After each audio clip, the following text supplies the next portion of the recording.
La parole de Dieu a dit que notre corps est le temple du Saint-Esprit, n'est-ce pas?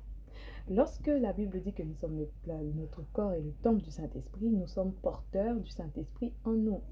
Et partout où nous allons, nous devons refléter le Saint-Esprit qui est en nous, que ce soit avec les non-chrétiens, que ce soit avec les chrétiens. Nous devons refléter le Saint-Esprit. Et lorsque nous rencontrons nos frères chrétiens, nous devons encore plus refléter du Saint-Esprit parce que ce sont nos frères.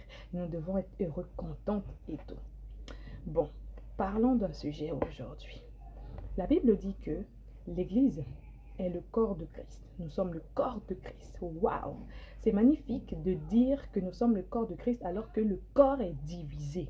Beaucoup de personnes, lorsque vous travaillez dans la même entreprise et que je ne vais pas dans son assemblée, par exemple, si je travaille dans l'entreprise avec quelqu'un, je ne vais pas dans son assemblée, cette personne-là, ensemble, on ne peut pas prier. Pourquoi? Pourquoi vous vous mettez des barrières comme ça? Pourquoi cette barrière, cette limite-là? Parce que tout simplement, vous êtes divisés. Beaucoup d'assemblées sont divisées sur cette terre-là. Sur cette terre-là. Vous êtes trop divisés. Parce que de ce côté-là, c'est l'église d'un tel, c'est l'église d'un tel, c'est l'église d'un tel, l'église d'un tel. Il n'y a pas d'église d'un tel. Il y a l'église de Jésus-Christ. Et toutes les fidèles qui vont dans l'assemblée ne sont pas vos fidèles. Ils sont les fidèles de Jésus-Christ. Ils sont là pas pour vous. Ils sont là pour Jésus. Célébrer Jésus-Christ. Oui, ils vous respectent. Oui, ils vous honorent parce que vous êtes le berger. Mais ils sont là pour Jésus-Christ. Mettons les choses à leur place. Il est bien de sécuriser, d'encadrer, de protéger, voilà, comme vous voulez.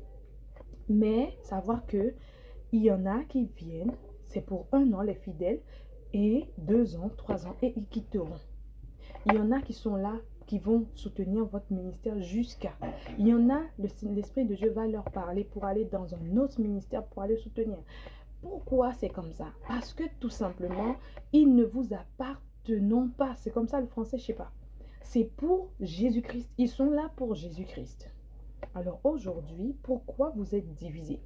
C'est pour ça que l'apôtre Paul a dit que, il y en a qui disent, celui-là de Paul, d'autres Apollos, est-ce que Jésus est divisé?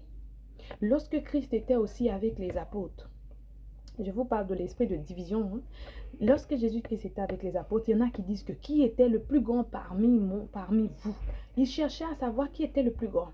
Jésus leur a dit que celui qui veut être le plus grand, là, qu'il soit le plus petit parmi vous. Pourquoi? Parce que le